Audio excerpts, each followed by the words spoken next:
I've had the business since 2000. Well, I wouldn't say I took over the business in 2000, but my daughter's run it for the last 3 years. It originally started in 1975 when a fellow named Peter Bagotis set up a carpet cleaning business. He got out of the business after 2 years, a guy named Merv White, who retained the business name Peter's Hydrojet for the next 23 years. When I took over, I ultimately got sick of being called Peter, so I just shortened the name to PHJ. I didn't want to get rid of the name completely because the branding was so well known on the Gold Coast. I thought I should try and keep as much of it as I can. To dry carpet, we often had to lift it or get it relaid at least and change underlay. So now we have in-house installers or reinstallers, and we supply the underlay or replacement underlay and put down the old carpet. We don't supply new carpet, we leave that to the insurance companies if like some carpet isn't restorable.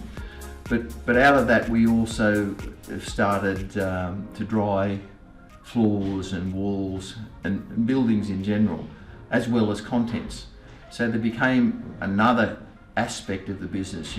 Sometimes you can't, or if a building has been wet too long, it gets mouldy and you've got to take out sections of flooring or walls or even just remove the mould. So we expanded into from carpet cleaning to water damage restoration, then to mould remediation, and then because we were doing specialist cleaning, we let that evolve into smoke and fire remediation, as you can see that some of the guys are doing now.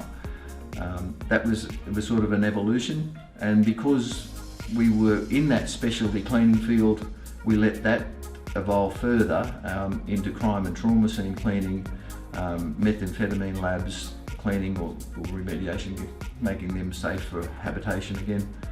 I can't take much credit for the crime and trauma scene cleaning. When I ran the business for 16 years, I probably did about 2 death scenes. My daughter Bree really promoted that, or saw an avenue there, or recognised an avenue where it's an uncomfortable type line of work, but someone's got to do it, and no one was really qualified to do it on the Gold Coast at that time. So she took that further, and she's probably doing a trauma clean most weeks now.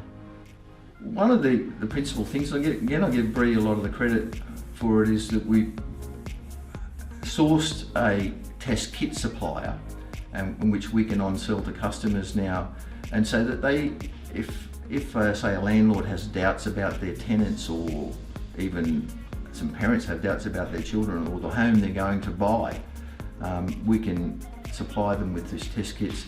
They can do their own sampling fairly cheaply.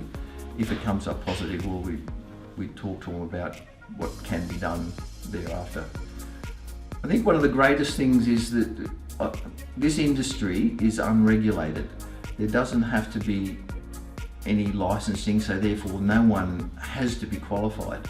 And it's very easy for someone to go and buy a carpet cleaning machine and call themselves a carpet cleaner, or a fire restorer to buy a bit of chemical and clean a wall and call themselves a fire restorer. But if they don't know what to do, and that's what I found initially, you're just relying on experience, or sometimes inexperience, and you do it wrong. So I made sure that all our staff were trained, and every job I like to have, I tried to have at least one person completely qualified with some sort of formal training in the particular aspect of remediation that they're doing, or cleaning or remediation that they're doing.